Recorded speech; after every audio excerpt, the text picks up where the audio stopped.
school, from the principal to the janitor, our main job is to raise the level of expectations in order to encourage students to get higher standards, inshallah, and higher grades.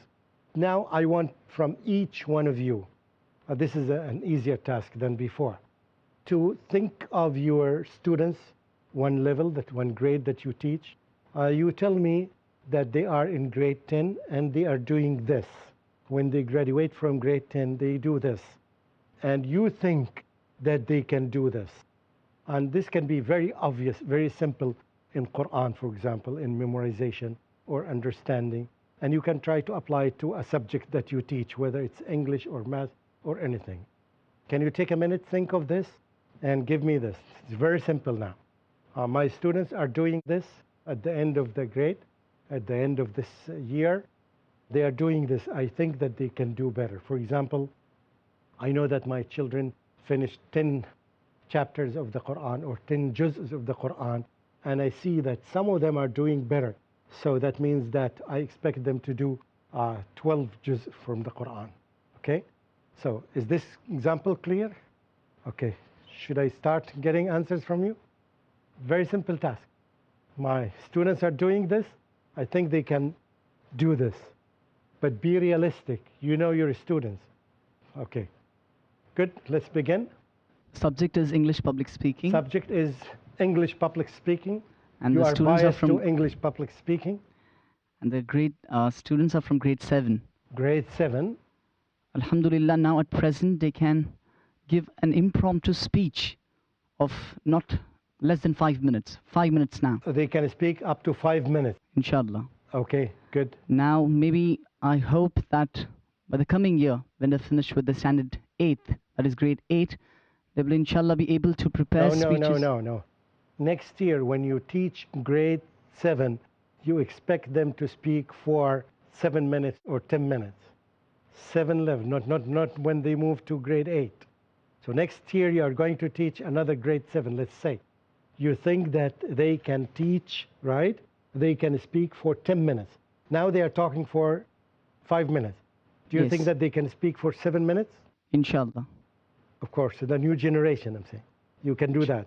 Inshallah. And okay. Is anyone teaching the same level and can object to this and can say, this is too much? If you're teaching the same level, tell me yes. No, we make sure that the topic that which we assign is known to the students, even whether it be faintly. So you give them some topics that they are familiar with, right? Because if you give them something new, I think there is a big danger. Do you want to comment? Yes, exactly. I agree with brother that we do give them the topic which they are aware of. However, but again, because once when the child comes to speak, but natural, he is blank, he or she is blank. But the moment he begins to speak, automatically they start getting some ideas to as long present as it. the topic is familiar Exactly. to them. So then we just stop them wherever we need. Okay, now if you're telling me that they can speak for 5 minutes and they can speak for 7 minutes, and the sister said they need some practice, and practice requires time, how are you going to get this time? I want all of you to think of this. This is a problem now. We need to solve this problem. They are doing 5 minutes now, right? You expect them next year, right, the same level, would be able to speak 7 minutes, right? And how would you get, and she said that they need some time to train. How are you going to get this time? How can we get some time that's not apparent to us? Huh? During the course of the academic year, Yeah, while we are taking the regular classes, okay. maybe then we ask the target students to time and again often come on the stage and deliver the speeches. You're going to take from other subjects? Think of it. I remember you had mentioned something about the paragraph, which was cut up into small pieces. So we can change our teaching techniques. This is what I was expecting to. You change the teaching methodology that you're using in order to get more students can speak. And instead of just one student can speak at one time and everybody is listening, you can use the technique that each student can talk to another student. So now, right at the same time. This is the same time, but all the students or half the students are speaking. Very good. The key word here is you use some methods that would help you use time effectively. When we talked about using different methods, right? This is for using time effectively. You know that method A works better than method B and in less time. That's why you use this. Did you get the point now? Now we solved the problem. The same students can do better next year if we use better methods of teaching. This is very good. I'm pleased with this. Now you're started to have, alhamdulillah. Good. What else? Give me another example. We got this very clear example about English, public speaking in English. Okay? Example from here? This is grade 6 English language. Currently, when I was teaching poetry to the children, I expected them to analyze the poem. There is color poems that you teach them. And the varied kinds of color poems and sample reading was done. Children on their own had brought in some couplets written by them. Good. So inshallah, in the coming year, I can expect and target that the entire class should be able to come up with such poems. The same question would be applicable to you. How would you do this in the same amount of time? Same thing again, by improving my methodology of teaching. How would you improve it? As in, I would have to provide them with more samples of such poems, wherein Good. they get an idea how the poets use this language. That's good. This is simple. I can say that you are learning. You are learning. Yesterday, you were not able to give me specific answers like this. Now you are giving me these. So I can see that you are learning. When you move from here to here, you can see that you are learning. Okay, good. I have a comment here. I remember, I'm very interested in teaching poetry, and many teachers really find that they don't encourage even sixth grade students to write poems, to write parts, stanzas or something like this. This is very good. In the Arab world, unfortunately, they don't do that. I remember also one good exercise, which may not help directly, but this is related to poetry, because I have no place in my presentation here about poetry. One good thing for analytical thinking is that before the students study a poem, they read the biography of the author, of the poet. And when they read it, try to ask students in groups to come up with a theory based on our information on this poet, from what we have read. I expect, or we as a group, small group, expect that the poem will talk about this and this and this, and would have this element of sadness or this element of happiness, or he would be using harsh words, because based on the theory that you have got some information about him, that he lived a harsh life. So you may make a theory that he will use harsh language. He will not use a soft language. Other people would say something different. So based on the information that we read about this person, can you expect something that he will do in his poem? It's a theory. It may be right or may be wrong. We train them. Yes. You analyze it and you see it, and then we'll see at the end, okay? When we read the poem and they understand them, who expected the poet to write this type of language? One group would say, yes, we expected this. How did you get this theory? Say that from these lines from his biography, because in his biography, do you think that this would be a good exercise? Very good analytical exercise. You analyze something to expect something that may happen. It may work, it may not work. But after some time, yes, you will modify your theories in another point. Yeah, I think this is a good time to take a break, and we'll come back. Assalamu alaikum wa rahmatullahi wa barakatuh. Hush, little baby, breathing so calm. Bismillah ar-Rahman ar-Rahim. I hope you've had a nice break. Let's continue our talk. Now, I think that we are learning something new. And this tells you something, that if the students succeed to make a theory, I'm quite sure that among all these students, some of them would come up with something that we will find it in the text of the poem itself. If they are doing this, you can be proud to say that they are learning, because just last week they didn't do this, and now they are doing this. This is the learning. If the students are doing the same thing, and they repeated the same thing. For example, the sister said that I asked them to write 2 couplets or something, right? And they are doing this through the whole year. Are they learning? They are standing in the same place. I expect progression to happen. Do you see what I'm saying? You can say proudly, in the beginning of the year, they were doing 2 lines of poetry, right? And now at the end of the year, they are doing 3 or 4 or 5. This is where they were, and now they are here. You can see the clear progression. Is this okay? So whether they are doing the same thing, but they are improving in it, either they're improving the quality of speaking, right? Or they're adding more lines, right? Or they learned something new, they are making a theory. You see what I'm saying now? The 3 things here. Either they move from one thing to another thing, right? Or either they improve the quality, or either they do something that they did not do before. 3 things that you can judge that the students are learning. So when somebody says that, are your students learning? Yes. How are they learning? You can give me these examples. Progression, right? Improving quality, doing things that they were not doing. And this applies to any subject matter. I hope this is clear. Good. Jazakumullah khair. Yes. Any other example? Yes. This is also concerning public speaking. Public speaking. Yes, but this time it would be... One day all the Indians will be public speaking. Yeah? Inshallah. Okay. If all of them are public speaking, they're going to speak to who? Think of it. To the world. Think of to the world. Okay. So you're thinking of invading the whole world by satellites. Yes. Okay, good.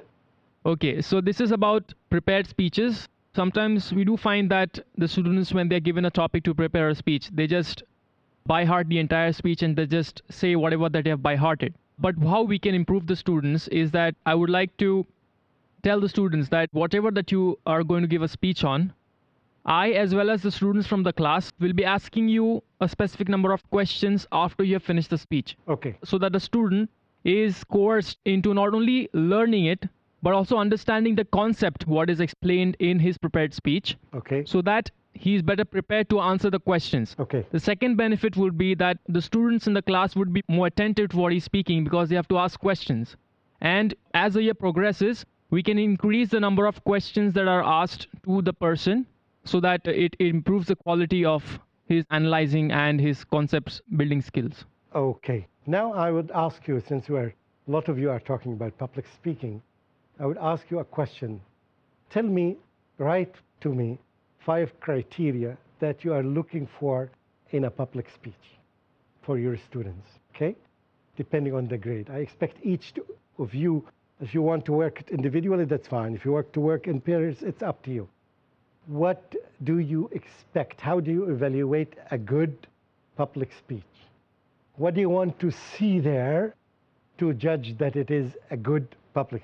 You want to give it outstanding. You want to give it excellent. What do you expect the speaker to do? Can you, in a separate slide, can you write some of what they're going to say? The reason behind this, or the rationale behind this, that I hope that not each one of you evaluates the public speech based on his own wishes and his own criteria.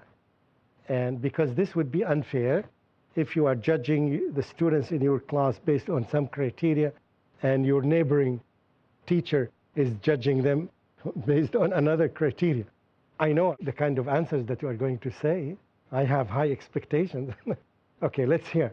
Okay, did you write 5? Tell me 5. If you wrote 5, tell me 5. Yes, Pierre. I'll begin with the teachers of public speaking, okay? The first thing is good memorization of the speeches. Good memorization of the speech, okay?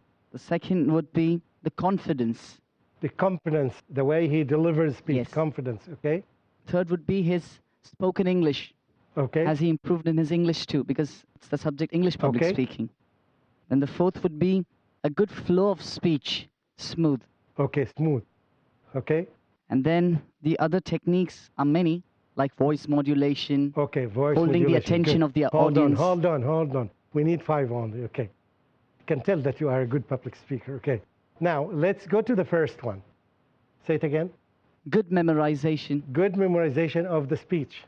Who amongst you uses the same thing? Okay, and the rest don't. And the rest don't, right? Okay, this raises a question, really. Why do you expect him to memorize his speech?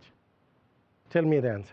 If the student has not learned his speech well, automatically all the techniques that which I spoke about after the good memorization are going to come down. Like, for example, his flow of speech. If his memorization is not good, then he's going to falter. He's going to stutter in between. For example, the confidence. Who was the best speaker in the world?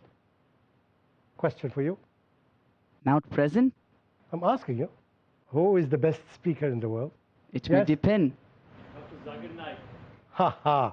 You're dreaming, huh? I thought that you love Prophet Muhammad ﷺ more than Dr. Zakir Naik. I love the Prophet ﷺ more than Dr. Zakir Naik. Yes, the Prophet ﷺ was the best speaker in the world. And then you were hesitant. You didn't answer the question right. Anyway, you are in trouble, huh? Okay. So, do you think that the Prophet ﷺ memorized his speeches? Allah made him learn the speeches. Yeah, but some of them is not, by the way. This is in the Quran. Allah made him memorize the Quran, but not in the speeches, by the way. So I want you to think of how important to reevaluate the criteria that we are using. I'm not saying they are bad. I'm not saying that they are good, but we need to review them. Some of them, why do we need? I would say that in the speech, I would check the degree of memorization of Quran and Hadith, but not the exact speech. Because memorizing the speech itself, this is my opinion, you can say that I don't like that, it does not open the door for creativity. When I present this workshop today like this, don't expect me that next week when I present it, I'll present it in the same way. I would never do it the same thing. You open the floor for creativity, but what you need to test is the degree of memorization of ayat and the degree of memorization of hadith, not the speech. This is my opinion. Who agrees to my opinion? Oh wow, I got the majority now. Depends on the grade that which you're teaching, Sheikh. Yeah, I think this is an opinion. Don't take it. It is an opinion. Some people would say that, no, you would memorize it. Yeah, some people would say that if you can do it, even the presidents of the world, all of them, they read it. Because, just an element here, when you memorize it, it takes some time. The question here is, can you use this time that had been used in memorization in something more beneficial? Yes. The answer is very clearly yes. I could have used the same time, yes, in learning or teaching them how to memorize Quran or Hadith, or to do something else. I would say this answer from me. Yes, I need some fights. Sheikh, I would comment on this. Yes. As I have heard, I don't remember the scholar's name, that once he was invited to give a speech on the stage. Yes. And he just went up on the stage and he was dumbstruck. He didn't know what to say. And then he was just for a few minutes, he was just quiet. And then he comes up saying, okay, I hope all of you all have had food, or something as, please go and have food. That's it. And he just, mashallah, he's a scholar. Okay. So maybe he was well versed with the surahs and the hadith. So how does this?